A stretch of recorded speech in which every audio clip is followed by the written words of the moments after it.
Então, meus irmãos, eu resolvi gravar a parte 2, porque muitas vezes a gente acha que todo mundo vai compreender, vai entender, muitos vão compreender. E muitos que veem esse vídeo talvez não estejam muito dentro do que a palavra de Deus diz, né?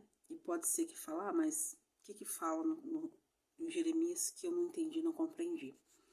Então eu resolvi fazer um outro vídeo esclarecendo melhor para vocês.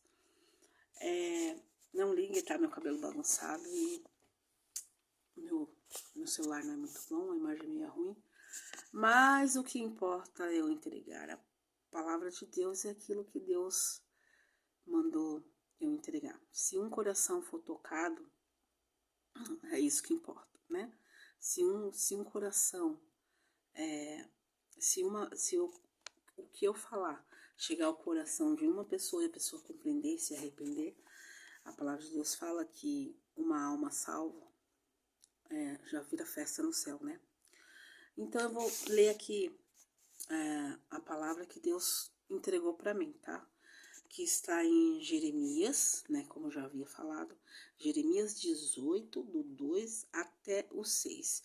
Depois vocês podem continuar lendo o texto, que tem muitas coisas assim que Deus vai falar grandemente no seu coração, assim como toda a Bíblia sempre fala ao coração da gente, porque eu costumo falar que a palavra de Deus, ela é um manual de todos nós, de todo cristão, ele é um manual. E aqueles que se interessam e entender mais de Deus, entender e compreender, né, ela é de muita importância, né, na vida da gente.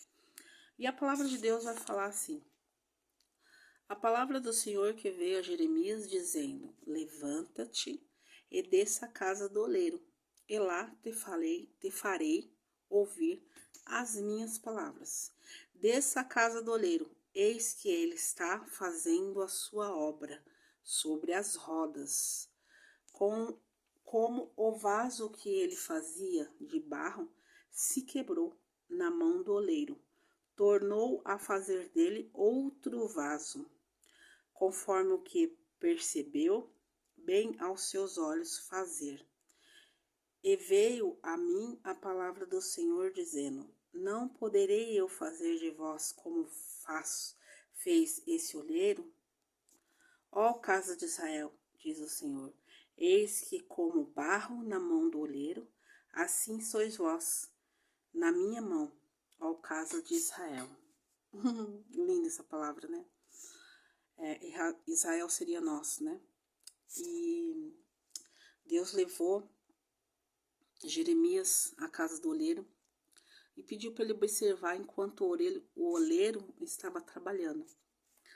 E o oleiro, ele estava fazendo um barro ali lindo, maravilhoso, só que se quebrou. E ele foi e fez outro. E nós somos assim nas mãos do Senhor, né? Ele fala para ir na casa do oleiro, porque lá tem a palavra de Deus, lá a gente vai ouvir o que ele quer. E eu tenho para mim, nesse texto, que a casa do oleiro seria nós mesmos, dentro de nós, né? Eu costumo falar que onde há muito movimento, não há silêncio. E Deus, ele trabalha muito no silêncio. Às vezes, no silêncio, você vai ouvir o que Deus tem para falar para você. E Deus quer nos refazer, né? Quer consertar o que está errado. Quer refazer aquilo que não está dentro daquilo que ele planejou para a vida da gente. Nós nascemos com um propósito. Nós nascemos num propósito que é no Senhor.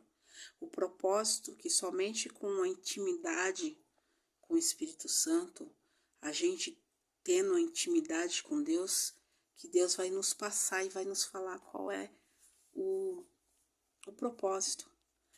Vocês já sabem o propósito para qual vocês nasceram?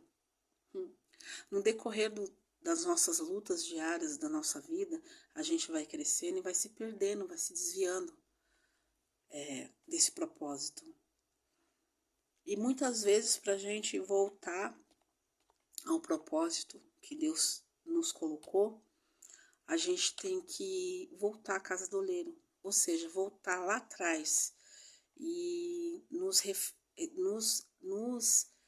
deixar Deus moldar para a gente sentir e descobrir, né? Deus, ele tá dando essas ordens, né? Porque os tempos não são fáceis e tem muitas coisas que precisam ser refeitas, né? Desculpa, refeitas. Antes que Jesus venha, Jesus está à porta e bate. A gente vê os sinais que tem. Os sinais que antecedem a vinda de Jesus já tá aí, ó. Só falta a porta só falta o céu se abrir, a gente olhar e ver ele vindo, porque os sinais já estão aí. Que Deus abençoe a vida de cada um, né? Que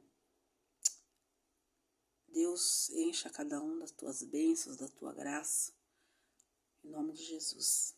Amém?